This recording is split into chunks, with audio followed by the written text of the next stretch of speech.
a vacinação é muito importante. Sem ela, eu penso que como população hoje em dia não tínhamos chegado tão longe, nem tínhamos uma esperança média de vida tão longa como temos hoje, não é? Como nós sabemos, as doenças infecciosas, virais, por bactérias, eram grande causa de mortalidade, e mortalidade quer em pessoas jovens, quer em crianças. Portanto, se não houvesse a vacinação, não teríamos a hipótese de, como sociedade, não é? Como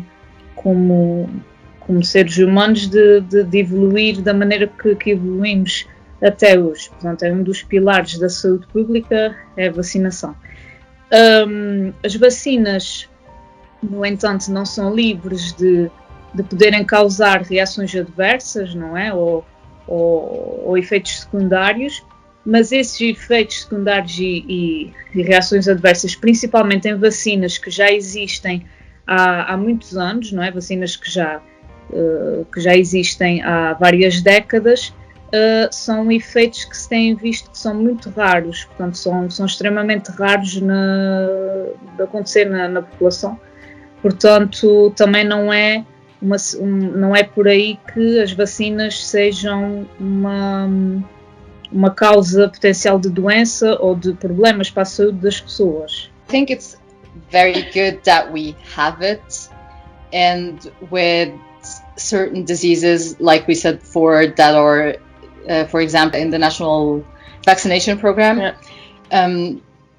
it is something very good because it helps us very much that people don't catch diseases that would otherwise maybe kill them or impair them for life.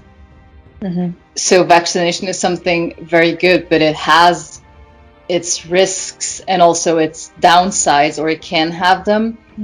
As everything basically we do in medicine, we treat, but we also, vaccination is something I think also very, very good because it gets us to a point where we don't have to treat people for illnesses because they don't get them in the first place.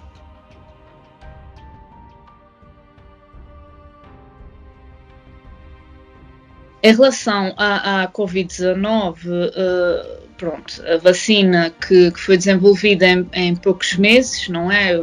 Eventualmente 8, 9 meses, que já está a ser administrada em algumas pessoas.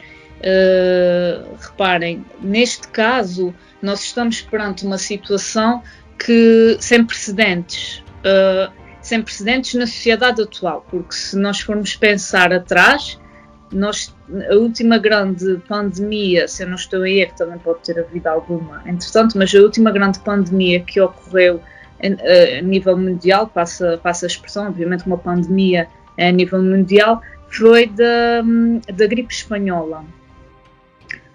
Numa altura em que não havia tecnologia ainda tão avançada para a produção de vacinas e produção de vacinas em massa. Pronto. E essa pandemia teve consequências devastadoras.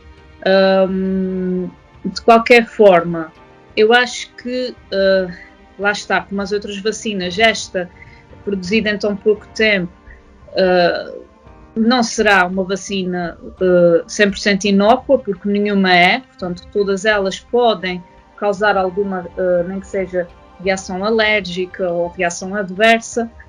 Com esta vacina, nós vamos aperceber-nos, eventualmente, com o passar dos meses, depois das pessoas serem vacinadas, que podem surgir reações adversas e efeitos secundários.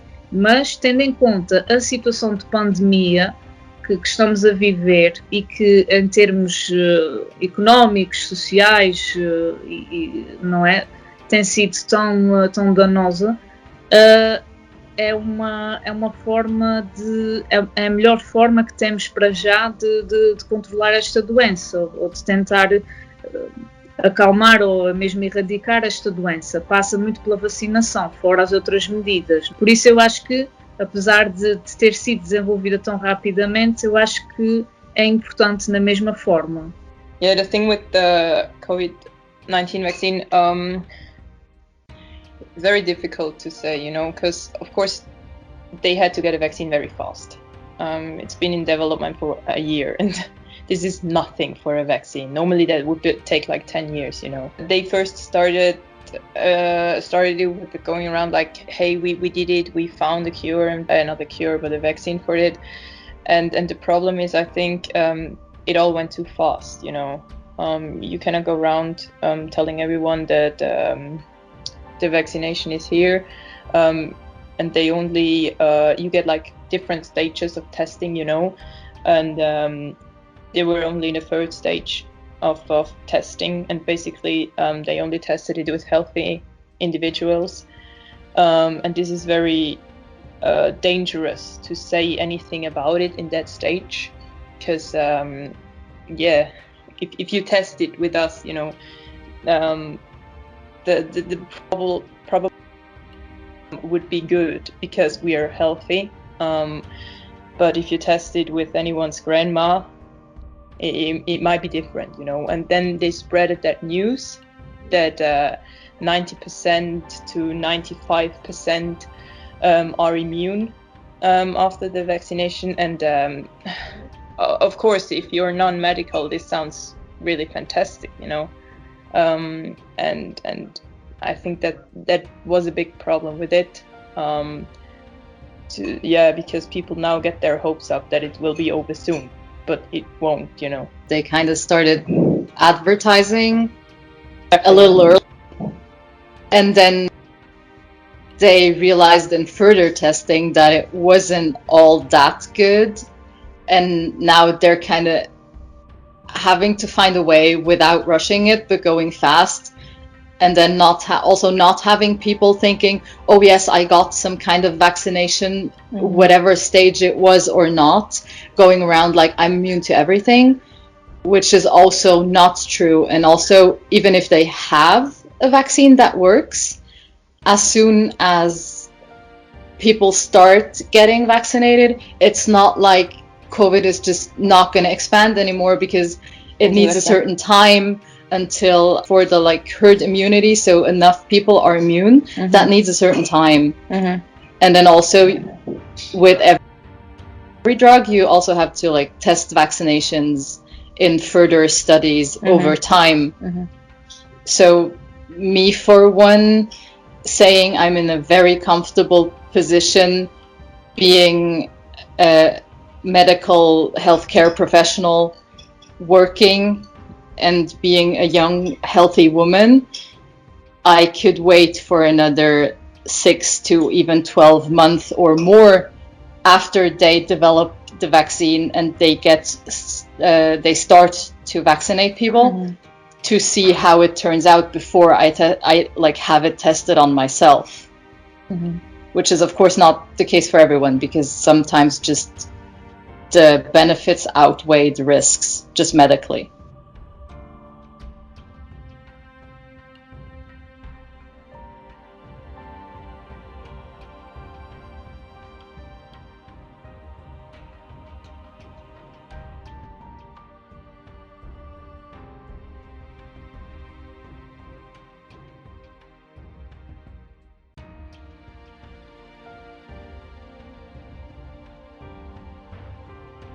Em bom rigor, digamos assim, isso não deveria ser permitido. Na realidade, o que nós vemos, porque assim, esses medicamentos, tanto os antidepressivos, não é, que estávamos a falar, e os ansiolíticos, etc., esses medicamentos que interferem a nível psicológico, como vocês estavam a dizer, todos esses medicamentos carecem de uma prescrição médica, portanto não podem ou não deveriam ser fornecidos sem uma receita médica.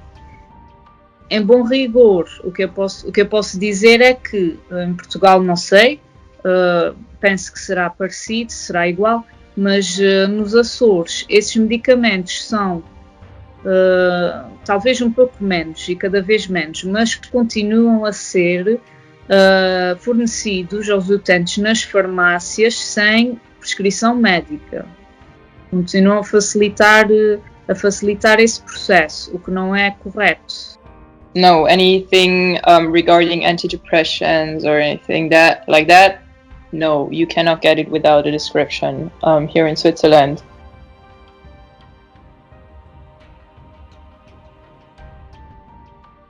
fosse por vontade do médico e se o utente respeitasse essa vontade e essa explicação, muitas das tomas desnecessárias, não é, de antibióticos seriam travadas pelo médico, não é? Porque é que as pessoas procuram as tomas dos antibióticos mais depressa? Eu penso que por procurarem um alívio sintomático mais rápido, portanto associarem a toma do antibiótico a um alívio sintomático mais rápido, que está errado, mas pronto, eu penso que na ideia de algumas pessoas isso pode estar muito presente.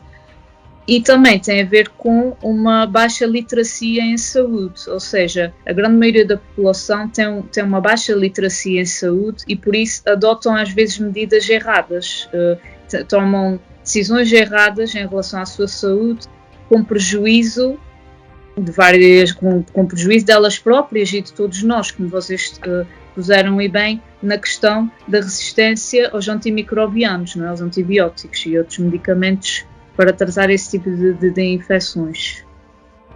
Let's say I'm not sure if it actually, or if people actually take them more recklessly. Exactly, if that's really the case. What I can think of regarding that question is that there is certain diseases where people tend to go to the doctor and say, I want an antibiotic, because for cultural reasons they think it's appropriate to get one, or because they've gotten one before, or because they kind of don't get how the disease actually works, and then they're like, okay, the antibiotic will just fix it.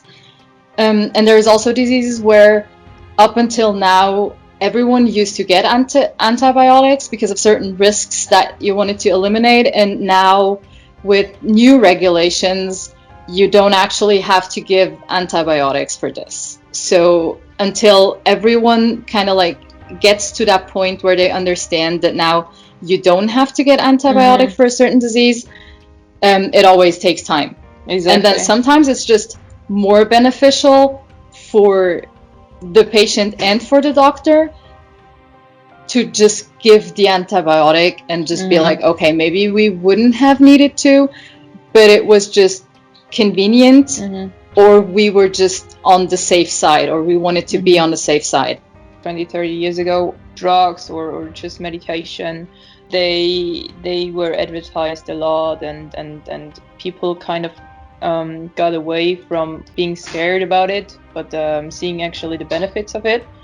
And nowadays in medicine we realize that not everything has to be cured with a drug or has to be cured with an antibiotics. So to get that switch also in people's mind takes time. So it's not the taking antibiotics that actually makes the resistance, or not only, it's also a lot of taking it wrong, or not taking it for several days, or not finishing the package, or just not doing what your doctor said for that specific point. Exactly. If we tell you to take it for 7 days, you take it for 7 days, and not because you feel well after the 4th day, you stop taking it. Take it for 7 days, please. Yeah, and then also just if you don't take it, which is your choice not to listen to your doctor, at least bring the rest back to somewhere they can recycle it properly, or just trash it properly, and don't just put it out somewhere, because then it's in the world, and then it's, as soon as it's in nature, that's where resistance gets started.